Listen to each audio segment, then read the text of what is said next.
Welcome to Specimen the Sociologist. My name is Jessamyn Reichman, and I tend to tell folks that it rhymes with specimen, but with a J. My love for people has now grown to a podcast, and this is a space where I can leverage social theories and storytelling to equip listeners with a fresh perspective on their lived experiences. To kick off today's episode, I'll be starting with an artist spotlight. This is an opportunity to showcase independent artists who have developed their craft and are ready to share their gift with the world. I found this amazing person by chance in a coffee shop, and here is where the story begins. Earlier in the year, I met up with my old college roommate, Amber Krabs, and from surviving midterms and Mardi Gras together, we have a unique bond. As we were having a cheeky check-in with one another, the environment of the coffee shop quickly turned into what felt like our old dormitory. We were laughing and crying and reminiscing on old stories, and in the process, we even pulled out our worst dad jokes on the baristas. As we were sipping our drinks, a new face pulled up a chair and sat with us. Their name was Zoe. They had just finished their shift and wanted to come over and say hello, which I guess the dad joke worked. Nonetheless, Zoe continued to introduce themselves, and in the process, they pulled out their sketchbook and they began to show Amber and I their work. And I kid you not, the pages that flashed before my eyes were unbelievable. They carved designs into erasers and made miniature paper prints, as well as they were both skilled in penmanship drawing and made the cutest stinking stickers.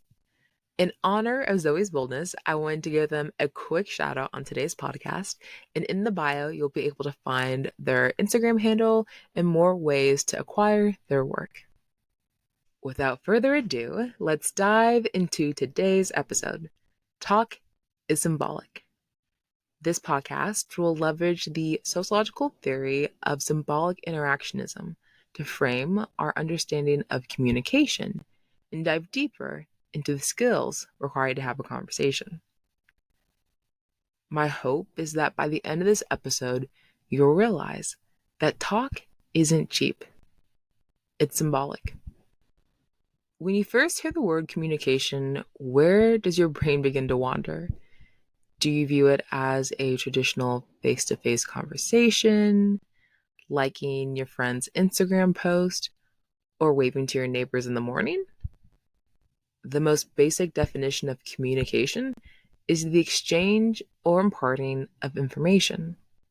However, sociologists take it a step further, and that is where we'll drop our anchor theory of the day.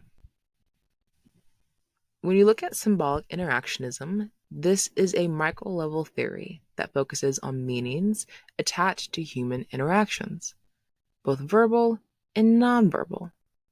With this understanding, we can now include everyday social interactions as a form of communication.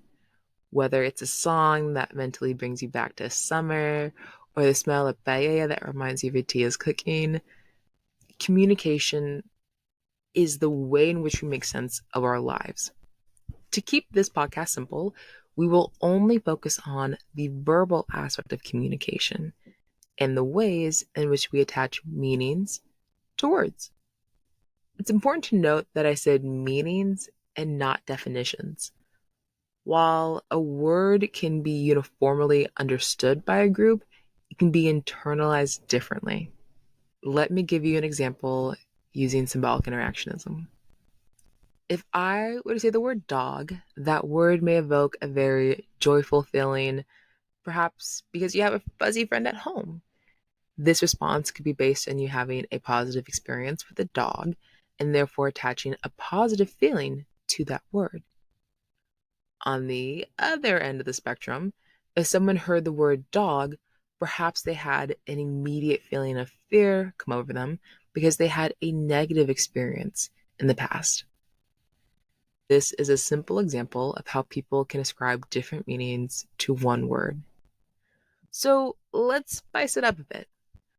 What if I were to exchange the word dog for love, family, success, or culture? Can you begin to imagine the various meanings that we attach to those words based off of our lived experiences? Crazy, right? If we're building on this foundation of knowledge, I think it's critical that we redefine what is communication. In the context of this podcast, we will define communication as the exchange of meaning through language and symbols. Therefore, it is the way in which we make sense of our social world, both in verbal and nonverbal ways.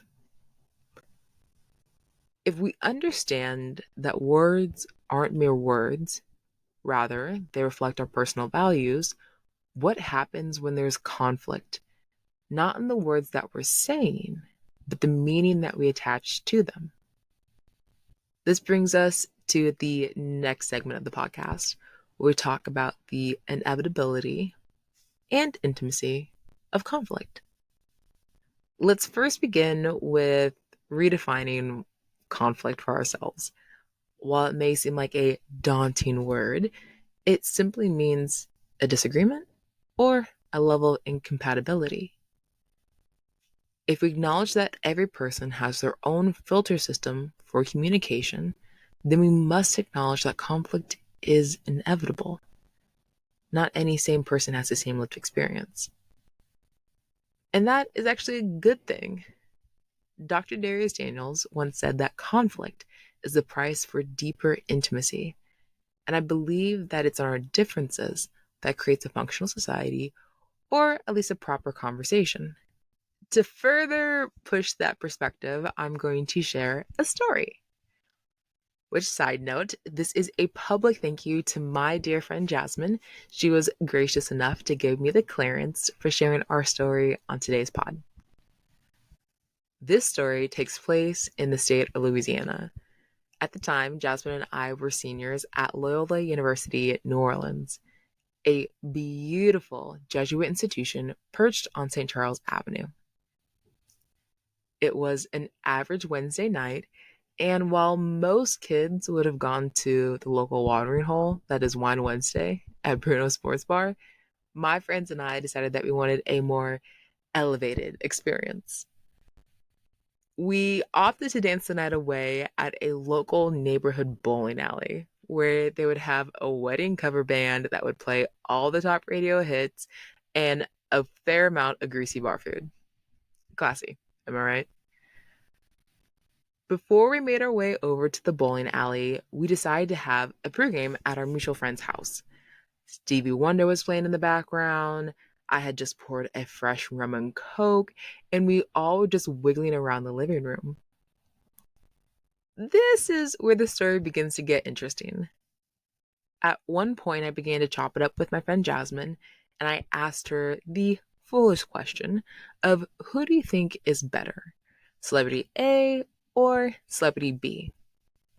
For the sake of my pride, I'm not going to list the celebrities I was trying to compare. After I pitched my perspective for 2 minutes, Jessamyn shifted the entire conversation with one response. She said, "Jessamyn, you can't begin to compare these two different powerful women. They have different lived experiences, different perspectives, and exist in two different career fields. On top of that, they contribute to society in different ways." She then continued to provide a new perspective of how she and I can move forward with how we communicate. She continued, "If you want to have intentional conversations in the future, here's how I like to discuss things. It's not a matter of who is right or who is wrong when trying to talk. Rather, it's an opportunity for us to bring our perspectives together, and with what we both know now, how does that impact either our understanding or our individual decision making?" Now, keep in mind, we had been friends for, I think, about 4 years at this point. We spent the holidays together, and we were even sophomore year roommates. However, despite the length of our relational history, at this moment, we needed a refresher on what a conversation meant for both of us. Was my question rooted in curiosity or comparison? Did I actively want to learn Jasmine's perspective on the circumstance, or did I just want to feel seen in that moment? Those are just a few questions that I asked myself, and after Jasmine had shared her thoughts, I saw the value in her perspective and adopted it as my own. As fast as the conflict arose was as fast as it dissipated. We hugged, filled up on our drinky drinks, and made our way over to the bowling alley for an extravagant evening filled with quality bar food. Looking back in time, I realized that Jasmine and I were able to take that moment of conflict and turn it into an opportunity to better our relationship. This was only made possible because it wasn't about the topic of discussion, it was ultimately about the person attached to the other side of my question.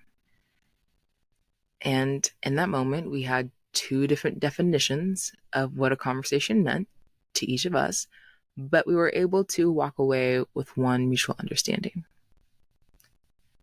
Which brings us to the next leg of this podcast, defining a conversation. What is a conversation? Is it where I sit on one side of the table and share my perspective, then you sit on your side of the table and share yours, as we proceed to verbally go in a circular rotation of our personal thoughts, feelings, and ideas? Or is a conversation an opportunity for us to become one in our mutual understanding? A place where we can take our varying lived experiences and create a moment in time. Considering the theory of symbolic interactionism, I would suggest that a healthy conversation is an exchange of personal values with the aim to gain a degree of mutual understanding. Now, let's take a pause and recap our podcast up until this point. We have defined communication, explored symbolic interactionism. We discussed how conflict is inevitable, but also can be used as a tool of intimacy. And we just redefined what a conversation is. Woo! Let's take a second because that was a mouthful. However, we are still not done. This podcast would be incomplete if we didn't acknowledge the seed of communication and how it's planted. If we understand that words are symbolic in nature, it's critical to mention how our family relationships are the first to bring meaning to our vocabulary. Think about it. Have you ever met your friend's parents or spent time with their family? After a while, it doesn't take rocket science or social science to note how the early childhood relationships shape them as individuals. Each family has their own communication system that varies in function, but overall creates an interactive process of meaning making. This process can produce mental models of family life and can endure over time and across generations. To complement this, I'm going to leave you with one final story for today. After I completed my master's degree, I left Louisiana and returned back to my family home in Washington State. I have the immense privilege of living in a multi-generational household that consists of my grandmother, my mother, and myself. These two women have been my built-in cheerleaders since the beginning, whether they are correcting my grammar, updating me on local politics, or writing me handwritten love letters. Their kindness has served me well in this world. As time went on living with one another, it was fascinating to observe how we all stewarded ourselves in conversations, whether it was difficult discussions to more upbeat updates. We had a lot of things in common. And what was most sobering was examining how my grandmother passed on certain communication habits to my mother, who passed them on to me. And now I saw the various ways in how that showed up in my other relationships in life. Now, this was great considering when the habits were healthy, but when the habits were unhealthy, it kind of created conflict. Because if you think about it, you can't theoretically point a finger at any person. In the household, we all had the same habits and ways of managing conflict, and also a connected past. And in my humanity, my default mechanism is to identify the source of a behavior or of the problem. I mean, that's why I got a degree in sociology. But as I spent more time with my family, realized I was like, what happens when it's myself who's perpetuating perhaps a bad communication style, even if it was picked up, you know, in a familial context? It's one thing to identify another person's weakness, and it's a whole other thing to identify that you have that same weakness as well. So, over the span of 2.5 years living at home, I recommitted myself to learning how to communicate. If you can recall the anchor theory of the podcast, our words are symbolic and they reflect our personal values based on the meanings that we assign to them. When I say that I was relearning how to communicate, it wasn't just relearning how to communicate, it was a deep clean of my personal values and identifying the experiences and meanings that I brought into each and every conversation. This process turned out to be far more retrospective than planned, but it did provide me a great deal of clarity surrounding my decision making. For example, how did I assume responsibility in a conversation?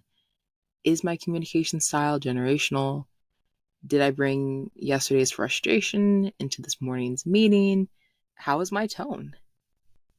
These are just a few of the questions that I worked through over the years. The refreshing nature about living at home is that it's nonstop. There was no avoiding the conflict, and I'm grateful now that there wasn't that option.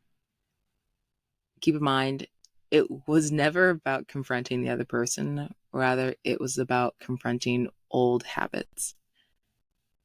There is this old Russian proverb that says, if you want to clean the world up, begin with dusting your own doorstep. When it came to how I communicated, I realized that it was my responsibility to clean up my language, upgrade how I self-regulated under pressure, and create a new value system for how I wanted to have conversations with my loved ones and with others. As I was working through this internal process of how I wanted to move forward in my communication with others and with myself, I was introduced to this form of positive psychology called radical responsibility. It's this idea that you are 100% responsible for your life and the outcomes you experience, regardless of external factors. Despite how communication was taught to me as an adolescent, it was my adult responsibility to mature and identify which values I wanted to keep and which ones I simply wanted to release. I'll be honest, this process had its seasons and it definitely expanded my experience with grace. And as mentioned earlier, conflict is not bad when stewarded well, and it can actually create deep levels of intimacy. As I shifted the ways in which I communicated, I developed a deeper appreciation for my family and their lived experiences. Just because I knew them as my relatives, it didn't mean that I had a new revelation of them as individuals. I realized that while I was gone for 5 years, life can change people in ways that they can't predict, and that it's important to learn how to love and how to serve and engage with different versions of the same person. This process wasn't only unlearning unhealthy habits, it was also confirming strong ones. My grandmother and mother reminded me of my true self, confirming the values of kindness, adaptability, and faith into my overall well-being. As my family and I cleaned up the ways in which we spoke with one another and really learned to listen and to place value on each person, our lives began to play out like that one Pina Colada song by Rupert Holmes, where the things that you thought were lost were always there. And it's just really beautiful being able to see my mother and grandmother in such a beautiful light. yeah, I really love those two. Which I'm going to pause and go on a quick tangent because I love tangents. I want to talk about value placement. To place value on another person, it doesn't mean that you give them a free pass to communicate in any type of way. Rather, it can look like raising a standard and establishing boundaries within yourself. Again, it's your radical responsibility to elevate the quality of the question that you're asking or to seek deeper clarity. Anything else, honey, I'll tell you right now, it probably will not be productive. So, tying that back into my family, as we all kind of embarked on how we communicate with one another, it has really created a dope living environment where I'm just kind of in awe of these two phenomenal women. Now, I'll be transparent. We still have our tough days, like Seattle has its rainy days, but our metric for success is in our ability to resolve an issue and to, keep the train moving forward. With that being said, that is the conclusion of episode 1, season 1 of Specimen, the Sociologist. By now, I hope you know that talk is not cheap. Rather, it's symbolic. Our words carry the weight of our emotions, lived experiences, and at times the mindset of previous generations. This creates a filter in how we communicate and build individual value systems. While certain values are healthy and others are unhealthy, it's our personal responsibility to identify our needs and to make the necessary adjustments. Now you may ask, Jessamyn, how does one make those adjustments? Well, I'll give you a few takeaways that I've learned over the past few years. Takeaway number 1. Use kindness as a carrier for every conversation. To effectively communicate, a level of selfless motives and compassion is required. For example, can you hear someone else's truth, even if it's not your own? And as a reminder, you don't have to relate to someone to receive them. Takeaway number 2. Reflect on your core values. If our words reflect our personal value systems, what are you projecting with yours? And takeaway number 3. Allow forgiveness to be your best friend. If you're listening to this podcast right now, this means that you perhaps have been hurt or have hurt another person with your words. Congratulations, you're human. In our humanity, there needs to be grace in how we recover and how we move forward. And what I realize is forgiveness serves as a tool to pardon one from their past.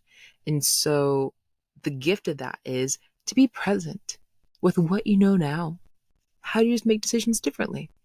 And so that's why I say allow forgiveness to be at the forefront of all that you do when it comes to being kind to yourself and also receiving others. It's that real catalyst for how you can take conflict and, again, turn it into a tool of intimacy. With that being said, I think that's actually the end of today's podcast.